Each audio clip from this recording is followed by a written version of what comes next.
let me very briefly share my screen with you and we will chat through the presentation. Can everybody see that? Fantastic. Okay.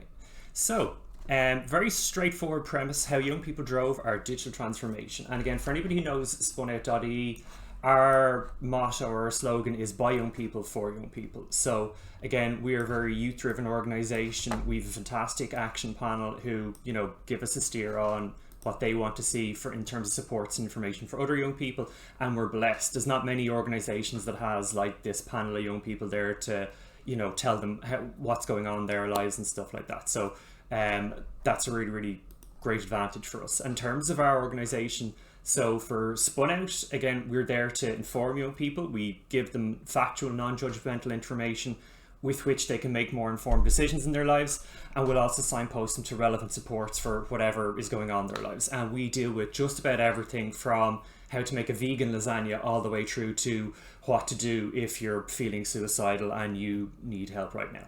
For 5808 then, 5808 is an anonymous 24/7 free text support service. So in that situation, it's everything from like a chat about how you're feeling to, you know, in the moment support when you need it. And it's very much around taking you from kind of a hot moment to a cool moment. And again, that's a fantastic service. It's a really great piece of work to be involved with as a marketing professional, because it's very simply, it's something to talk to when people need it. And again, you know, brilliant. So let me run through, that's me. I'm the head of digital, so I, you know, run a digital team in Spun Out. They're a fantastic bunch. If any of them are in the audience, and I definitely mean that. But again, for us, we have a team of 6 people. So both of our organizations are very much digital first. So we are obviously very invested in the digital space. That's our primary method for reaching our service users. So I kind of feel with any of these like Zoom presentations, everybody's zoomed to death, and I can see people kind of switch off into their emails after the first few minutes. So I'm going to try and make a pitch to you here that you should just like stay listening, and hopefully there'll be some, you know, entertainment for you, some value for you, stuff that you can take to your own organizations. And to make this pitch to you, I want to tell you a very brief story. So this is Bella, and Bella is, you know, the light of my working day. Bella will trot into the office, she'll like sit down beside me, she'll rub up against my leg, say, oh, hey, you know, pay attention to me. And I don't know if you can see the orange in that picture, but that's cat treats that my staff have very, like, you know, kindly sent to me for Bella. So what you should know about me is I'm a cat lover. I love cats. But here's the plot twist. Bella's not my cat. I don't actually own her. She's my neighbour's. I just happen to have an open window and a desk full of cat treats. So you have to make the decision, am I a cat lover or am I a terrible person? Because the cat doesn't know any better, but I do. And I actually sent that slide to a friend to get his 2 cents. He goes, why not both? Why not both? So anyway, look, let that set the scene for today. We'll run through this presentation and hopefully it'll be entertaining and informative. Well, maybe not entertaining, but hopefully informative. So if you find that this is getting boring and you want to, you know, call me out on Twitter, there's my handles, there's my email as well. If there's something in the presentation that you'd kind of be interested in chatting about, I always, as you'll find out for the next 30 minutes, love to chat about the work that I do. And if anybody has any questions or if anybody wants any, you know, just to chat about something that they're doing, always happy to have that conversation. I'll put these up in the end so you can make the decision at the end if you do want to talk to me or not.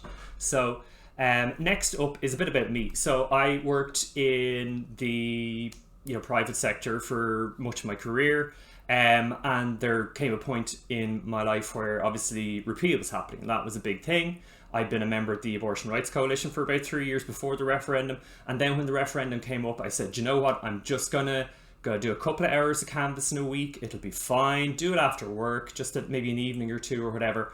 Over the course of 8 weeks, that took over my life, and I have no idea how I didn't get fired, but it was basically 8 hours of work, 8 hours of campaigning, and 8 hours of sleep if I was lucky. So, and that was what I always call that the best of times, and it was the worst of times, because obviously it was a very hard, draining campaign. It was a very heavy one, but I got to work with some fantastic people about something I was very passionate about. And everybody that was there for the right reasons, and they all wanted to have an impact and to make this change in society happen. So after that was done, I was like, I can't really go back to my old job, because I just can't. I need to be working on something that's important to me, that's, that I feel passionate about. And I just happened to be browsing on Facebook, and all of a sudden an ad for Spun Out comes up, and a job there. And I said, sure, do you know what?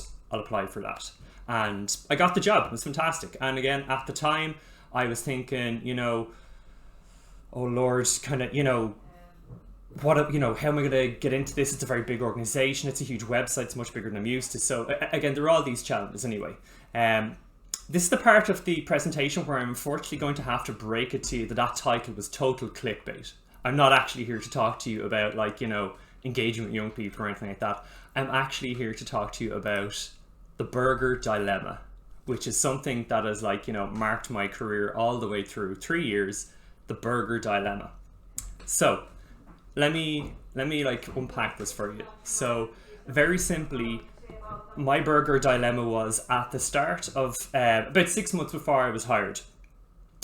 The price of €10 saver burgers, €10, would have gotten about 250 young people onto our website. And for us, that's our business goal. We want you onto our website, we want you reading our articles, and the assumption is that if you're reading that, you're better informed, or at the very least, we've done everything we can to give you that information with which you can make your own decisions. And I'd imagine that's a very similar goal for many of the other organizations on this call today, is that kind of awareness phase with your, with your visitors. So for me, before I came on, 6 months before that, 250 young people could be reached in this way and acquired onto the website for the price of €10 saver burgers. So about 6 months after I came on, that number had dwindled to 91. And I know what you're thinking. This guy's obviously terrible at his job. That's going from 250 people for the price of €10 to 91 people. That's open shut case, Your Honour. This is obviously, something's gone terribly wrong there. This is a bit like watching the Titanic, though. I'm obviously still in a job, or I wouldn't be here presenting to you today, so you kind of know how the story ends well before, we get through the rest of the presentation. But this was a problem with our paid social. So prior to this, before I'd kind of gotten in, what we had been doing is we would put out about 4 posts a day on Facebook and Twitter or whatever, and we literally press the boost button for €10 to 16 to 25-year-olds in Ireland for each post. So that was great for poorer performing posts, because every post got €10 and we spent €10 on it, and it didn't matter if it was good, bad or indifferent. €10 was the budget for each of these. Unfortunately, during that time period, young people migrated away from Facebook in their droves. They literally just decided, I'm not logging back into that app, and you could literally see Facebook's ad inventory just go ew. And with it, obviously, the value of 10 hamburgers worth of budget for me also went ew.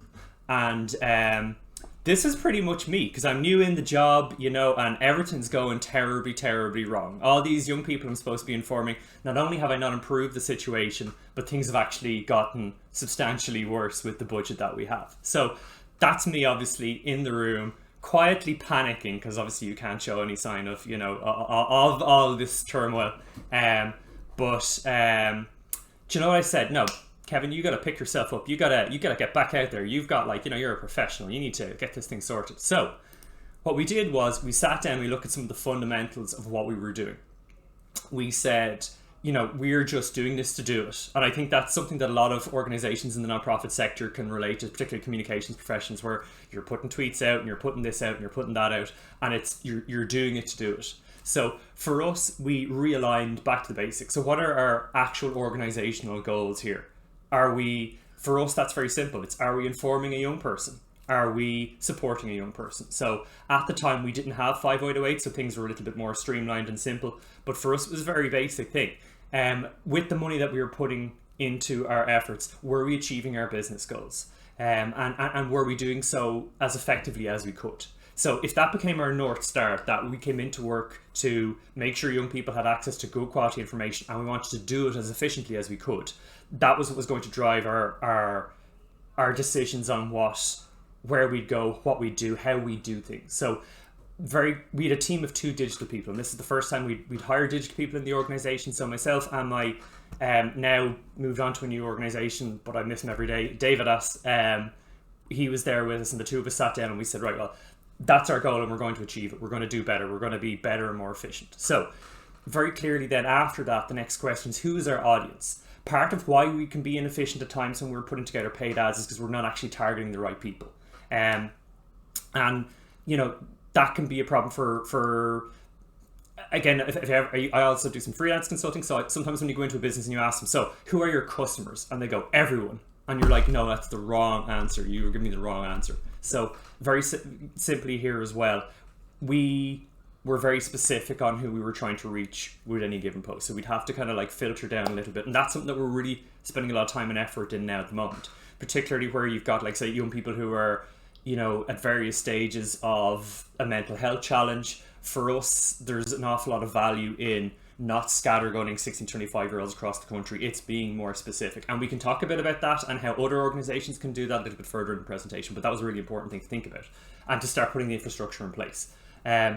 So where can we reach them was a very good question. So obviously we had been reaching them on Facebook, and that had been quite successful. 250 young people for the price of 10 burgers is pretty good going in terms of an acquisition cost. That's about 4 cents per young person, bargain. But that had obviously dissolved for us. So, we needed to find where young people had gone. And like a migratory herd, they'd moved to a new platform. So we had 2 options in this case. And we had Instagram and we had Snapchat. So in Instagram's case, we did a lot of testing. And this is like, if you take nothing away from this, it's that testing was what kind of allowed us to make very concrete decisions based on actual reality for young people, based on business data. And it allowed us to keep that mantra of by young people for young people and to weave it into our marketing at a very cultural level. So we figured out that you were about a quarter as likely to click through to one of our, onto our website from an Instagram post, feed post. Don't even get me started on stories. Stories were completely a non-runner for us because young people on stories were there to scroll through and see what their friends were up to. They were not there to engage with website content. They just weren't clicking it. So how we figured that out is we tested it. We were very agnostic on where we went to find young people. We said wherever young people are, we'll go there. We don't care what we have to do. We're going to be there because that's our goal. We want to be where young people are online. So we would test these things. We would keep all things equal across a number of campaigns. So same campaign on different platforms, and we just compare the bang for buck. We would be very data focused. We'd have a very clear business goal, and we'd see what was working. Another key thing I think a lot of organizations struggle with it is what they value from us. So you need to have, for any service user that you have, if you're providing information or you're providing a service, you have to be very specific on what do they value from us. And I think that's even more key when you're in a bigger organization where there's a bit of organizational sprawl and there's a lot of stakeholders and they're all coming to you saying, I want my project up on Twitter or whatever. You have to be very clear that the person on the receiving end of your advertising efforts is the person, you should be in their headspace, not in the headspace of your organization. You definitely, I think you still do have to pay attention to the fact that you're there. You've got like your own business goals and your organizational goals and you've got to kind of achieve them. So I think the key thing you want to figure out is how can we achieve our goals while recognizing the value that people see in us and giving them what they want. So somebody has far more eloquently put this together, and I'm just going to shamelessly steal this person's work. So this concept is called the magic slice, and I don't know about the rest of you, but I love a good chocolate cake, moist, bit of gooey chocolate, maybe like 30 seconds in the microwave. Yeah, that's my magic slice. Anyway, so what is the magic slice, I hear you say?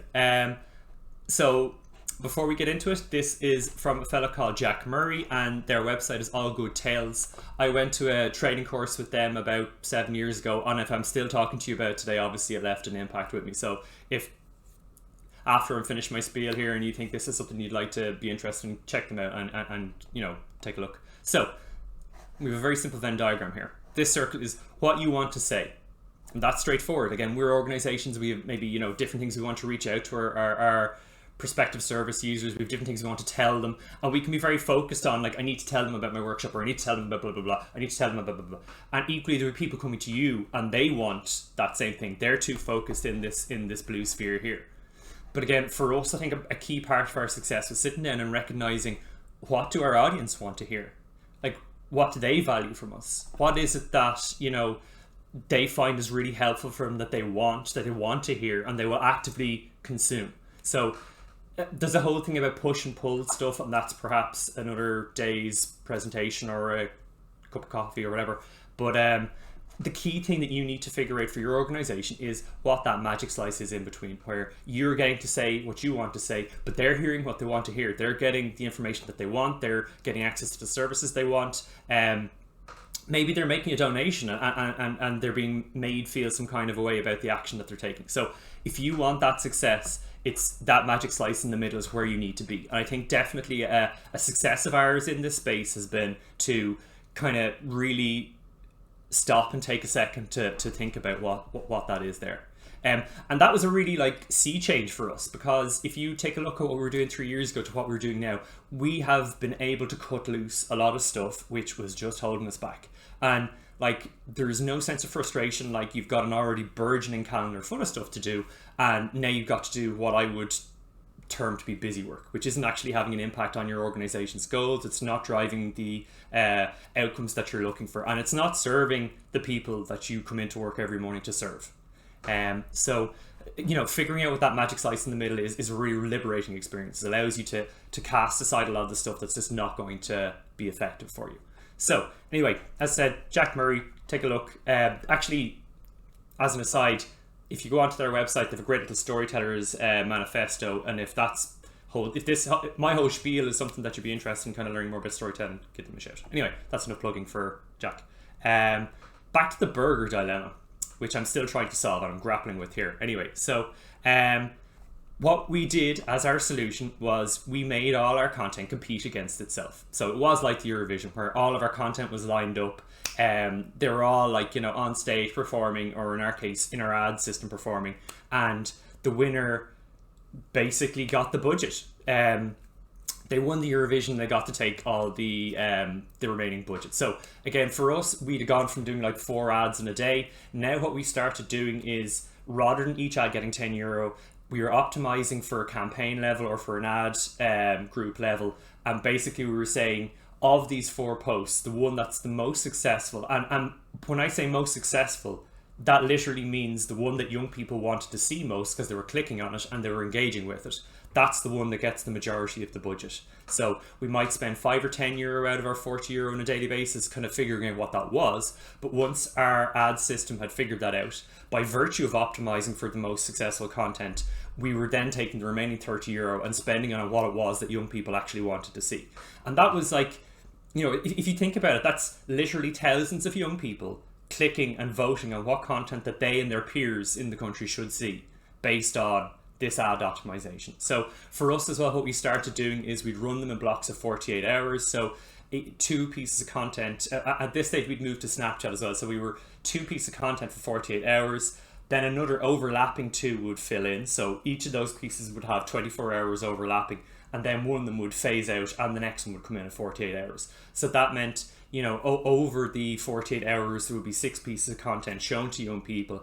And the piece that was performing the best of those 4 pieces was the one that got all the budget. So that was fantastic, because it was like, you know, really focusing both on what it was that we had that young people wanted, and it was promoting that stuff in, but there were challenges as well, where you do have to realize that, again, if you are going into a situation where you're basically taking a popularity contest, some content is not going to win, and you need to just, you know, make your peace with that and take additional steps. So for example, if you're targeting a very broad audience with something that's very specific for a niche, that's never going to be successful and you need to take other steps.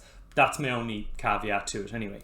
So this was like me and the digital team. We were in the back end of our ad interfaces and we were checking out what was working.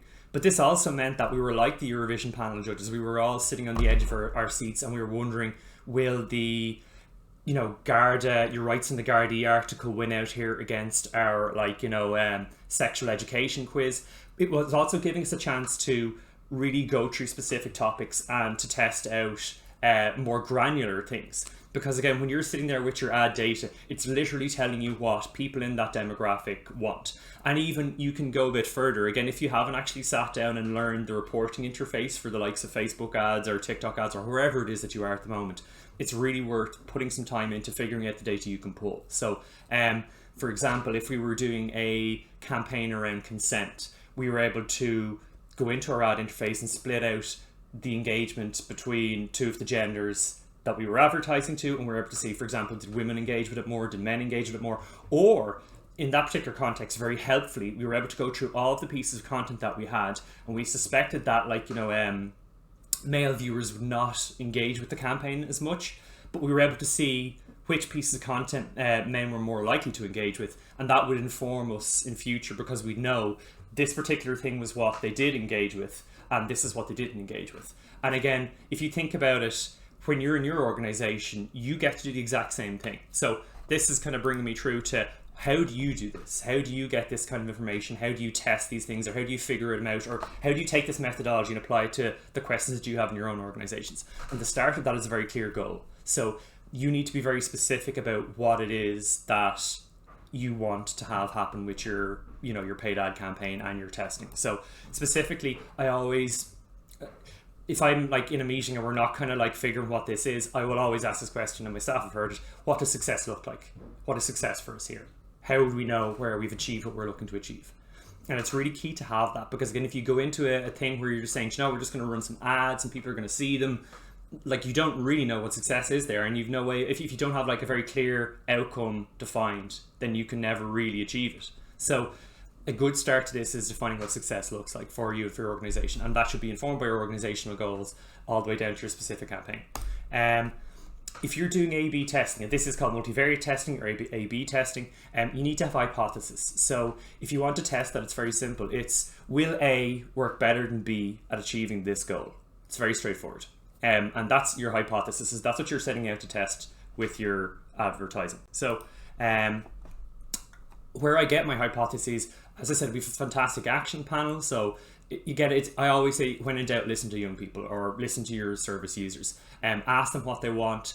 Use that to kind of bring in your ideas, and then you get to test them at scale. So, for example, the action panel will say, this is what it's a big problem for us now, and we get to go out there and we get to test it. Or we know what the problem is, and now we get to test different ways of approaching it, or bringing the solution to the problem. So we also do a lot of annual, so we do an annual reader survey every year, where we get information back, and we ask about 1,000 young people how they're feeling. Equally, I'm sure you all have data from your service users, where you can use that to start informing the first steps of stuff that you want to test, and stuff that you want to know more about. So I just have two kind of examples of some tests that we did run. So our success for us looked like, we want to provide young people with good information so they can make more informed choices, and that's our kind of goal here. And success looks like a visit to our website and interaction with our content. If we get that to us is us having our job done. Someone's come onto the website and they've engaged with the information that we put there. That's us. We can go home. So our hypothesis here was that quizzes will attract more young people to our content than articles, allowing us to inform more people with the resources that we have. So again, if your price per click or your price per whatever is dictated by your budget, so again, the more money you have, the broader an audience that you can reach, and it's also determined by the engagement rate of people. So again, if you have more engaging content, you're essentially given a discount. So again, if you have more engaging content, that's exactly what all advertisers want. They want users to go onto their platform, see helpful ads, see engaging, entertaining ads. So anyway, that's our hypothesis. We're going to go test it. So this is the interactive part, and anybody who's gone off through emails is going to be caught out at the moment. So if you can use your, I think your emojis here, if you can vote for which one you think was the more successful of the two. I don't know if that's possible for people. So on the one hand, we have the quiz, and quizzes are great because obviously they're interactive content, but there's a lot less information in them. And are you going to take a BuzzFeed style quiz and all that crack? On the other hand, we have an article, which is again, quite substantial. It's a piece, but and you get a lot more information, and you get a lot more into an article. So we tested these two, we put them in front of young people, and we said, we're going to figure out, and again, you can see here, we've everything is exactly equal except the take our quiz versus read our article. So does anybody have any, I'll give you a minute to put in your vote. Again, if you think it was the quiz, throw up a heart, and if you think it was the article, put up the little, I don't know what that is. celebration-y thing.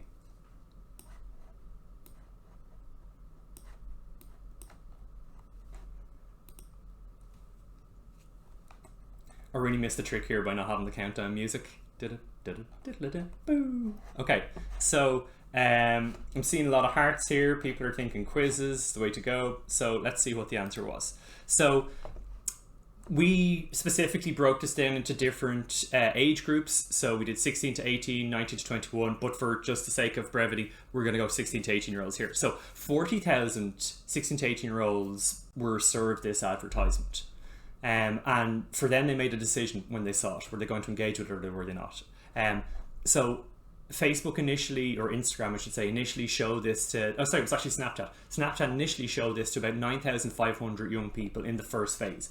And all of those people, the decisions they made was what allowed Snapchat to make the decision, is this a good piece of content? Is it something that young people want to watch, or is it not? So the article had a 2.5% swipe up rate, which is pretty solid. That's pretty good going. I think the average like for e-com is about a 3% rate or whatever. So that's not too bad at all.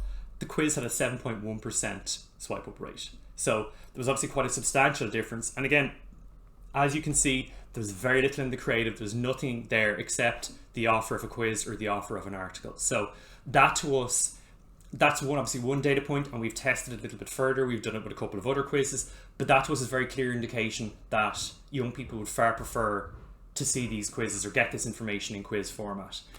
We actually went on to do some additional research with UCD, which was we measured the efficacy of a video versus a quiz versus an article, and we were all expecting an article to clean the house with the rest of them. It actually wasn't.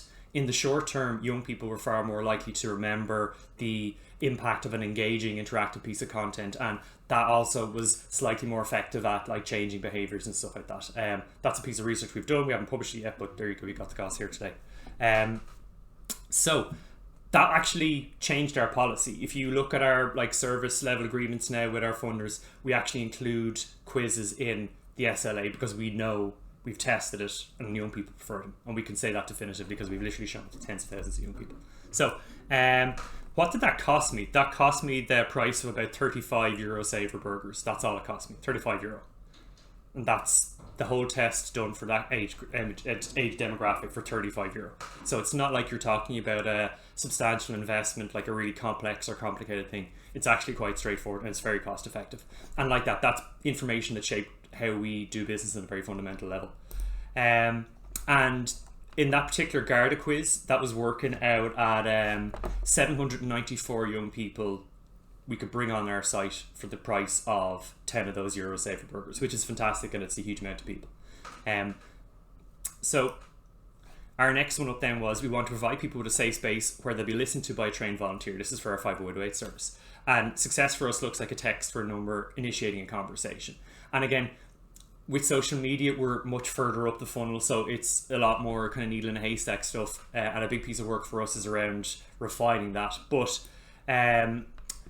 we were coming up with kind of like text message style creatives, and we had a hypothesis that names in our creatives will make the interaction seem more personal, and so creatives with names on them will result in more people texting us than without. So I actually thought this wouldn't be the case. I thought that part of the value of this service, it's confidential, it's done over text, you don't have to speak to a human being.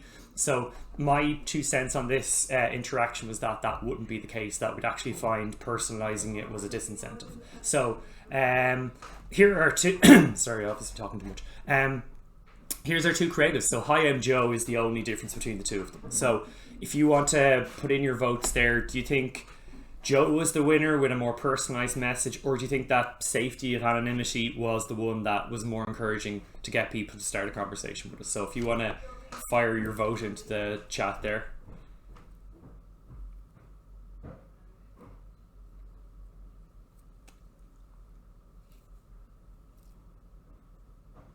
Fantastic.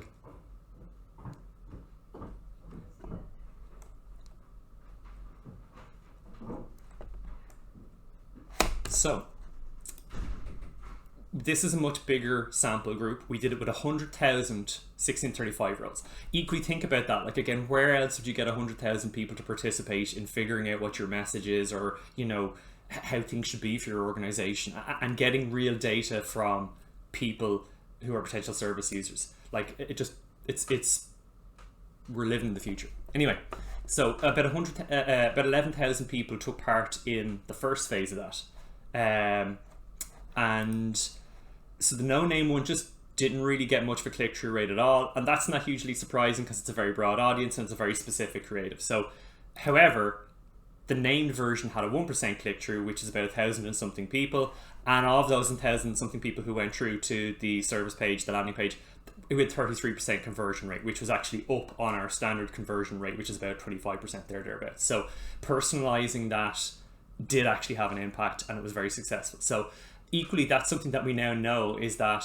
you know, personalizing the volunteer is something that does have an impact and does encourage people to engage with the service. So that's, you know, again, it's informed how we do all of our other creatives. We've asked the question, we've gotten the answer, and that's been a learning for us, and it's been done again for a very modest amount of money in a very straightforward fashion.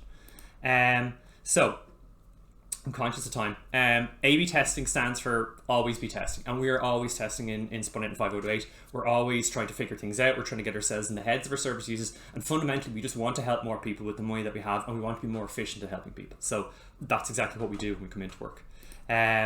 Things that I'm testing at the moment, so I'm going to run through some things that are kind of on my mind, or things, you know, this is the part where I see the future as I see it kind of for digital in our sector. So TikTok is huge for us at the moment. Again, that's very much, we found ourselves in the tail end of another migration where young people have just gone to that platform.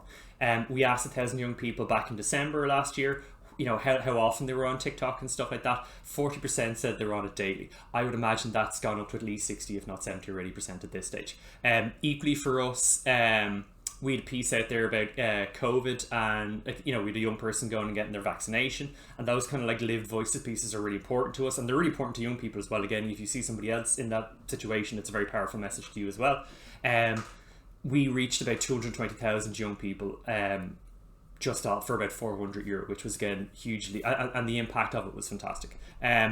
Equally, we're basically figuring out what it is that young people want from us on this platform, and there's two kind of, you know, interconnecting things here. One is what, you know, we take ourselves as we normally present ourselves on social media, and we're also going into this space that's really informal. Also, we've got this amazing thing where young people talk to us on TikTok. Like, we've hundreds of comments, and I have what I call the Donda problem. So again, we'd post put up the same day as Kanye's album, and someone left a comment saying Kanye's album was better than our new TikTok. So again, like, it's a very informal space, and you have a lot of young people who are talking to you as they would talk to their peers. So you now have to decide, you as an organization, how we're going to deal with that, how we're going to engage, and that's success. People are talking to you. That's exactly what you want. So you now have to figure out how to handle your success. But as I said, TikTok, amazing value. There's obviously some challenges to it, particularly around, you know, it's a very multimedia driven platform, so you need to have the capacity for multimedia. But then again, that's a thing for us as well strategically at the moment, where we're trying to make sure that we have that capacity to be in that space in a way that's, you know, going to set us up for success. So for example, that video with the young person getting their vaccination, we had 457 young people get through that video, fully watch the video 100%, for the price of €10 saver menu burgers, which again is fantastic bang for buck. So the value is there. YouTube is another thing. YouTube is like a Rubik's Cube for us at the moment. We have been testing loads of different platforms and kind of, you know, different ways to do ads, so pre-roll and stuff like that. And I remember there was a Jameson Film Festival on where they had a pre-roll ad before a YouTube video with a 20-minute film. And I was like, there's no way anyone is sitting down to watch a 20-minute film on a pre-roll on YouTube ad. And 20 minutes later, I was like, okay, so I can see that, yeah. So what we started doing is we started taking our longer form content and putting them in as pre-roll ads. And they've been hugely successful, but I think they are successful because we were quite clear about what our value proposition is, and we know any content we're putting out there has to be something that young people want to see, and it has to be in that magic slice, because otherwise they're not going to interrupt their scroll through YouTube to watch us. But we're having success there, and I think other brands will have success there as well. The other thing I'm thinking about at the moment are custom audiences. So again, I told you about that, like, scattergun 16 to 25 year olds living in Ireland. We've done a lot of work to try and move away from that, to be more granular, to be more focused. Equally, if you have a website and people are coming onto a page, maybe it's a page about a mental health condition, they're telling you something that they may not have told other people. They're imparting to you the knowledge that they're in the market for this information, or they're in the market for this service, or they're looking to make a donation, or they're whatever. So having a pixel set up on your website and to be collecting that data and to be setting up custom audiences to gather those people, that's hugely important. Now, and it's a value add. It doesn't cost you anything, and the data you get from that and the ability to retarget, or the ability to make lookalike audience, again, that's a whole nother rambly 30-minute presentation in its own right. iOS 14 has obviously made those changes. You can look at Apple there pulling up the ladder. Again, for those big tech companies, having all that data is fantastic. It means that they know so much about us, but stopping other new entrants to the market from collecting that data also secures them in their position. So you can see Apple have done that. Google were about to do it, but they pull back. Equally, we've taken a GDPR standpoint. We've a new website up there, and again, we're not firing pixels unless you specifically opt in. For us though, we found that like 80% of people who engage with our cookie bar do actually opt in. That's fantastic. And my only 2 cents on that is we kept it very simple. We felt if we give you one of those big spiels where you have to tick all the boxes, we weren't actually helping you with informed consent. But again, that's another day's conversation. But audiences are crucial. Equally, if you're doing a campaign and you're not setting up an audience to capture the people who engage with your campaign, you've actually missed some value. So that's something to think about. The last thing I'm obsessed about are funnels. So say goodbye to the funnel. We're going into the deep end here. This is a relatively recent piece of work. It's an offshoot of a part of one of our projects, and it was done by my amazing colleague Hannah. And this is the spun out reader journey. So for us here, I'm not expecting people to read it because it's really small. But again, we've taken kind of cutting edge academic research, and we've started mapping it through. And again, if someone wants to check out that research, give me a shout. It's about young people's help-seeking behaviours online. Claude F from UCD did it, and if you want to get a copy of it, give me a shout and I'll put you in touch with her. But like I said, we've mapped out these stages of where you are in your journey, and we've also mapped out our engagement with it. Now, there's more to this document. It's absolutely massive, and if you'd like to take a look at the document and see if you'd like to do one for your own organisation, that's totally fine as well. However, we are now looking at our content campaigns as, in some cases, that they're going to be always on. That rather than running a specific campaign, we're going to run this funnel and we're going to bring people down through these stages of the journey. If someone comes to a very aware or unawareness level article on our website, we know they're at the start of a journey. Maybe it's been a mental health thing. Maybe it's like, maybe they've come to an article on the symptoms of having an STI. So we know maybe a next good step for us is to retarget them with some additional content that brings them along that journey. And it comes back to that notion of audiences. If people engage with you at that first step, then they've actually told you something important about them, what they want, and it does allow you to figure out what their magic slice is. So anyway, I have just talked a lot. I'm so sorry. I apologize. I thought it'd be a lot quicker than that, but obviously it wasn't. There are my socials again. As I said, if you wish to verbally abuse me on Twitter, now's your chance. If you'd love an ale cup of coffee and a chat about what your organisation is up to, one of the things I love with the non-profit sector is the culture of sharing and openness and being willing to talk to other people and to share and support each other. So I would be more than happy to chat to anybody who wanted to chat to me about any of the stuff that I've been rambling on about for the last half hour. Okay, I'm going to sit down and shut up now for a while. Thanks a million, Kevin.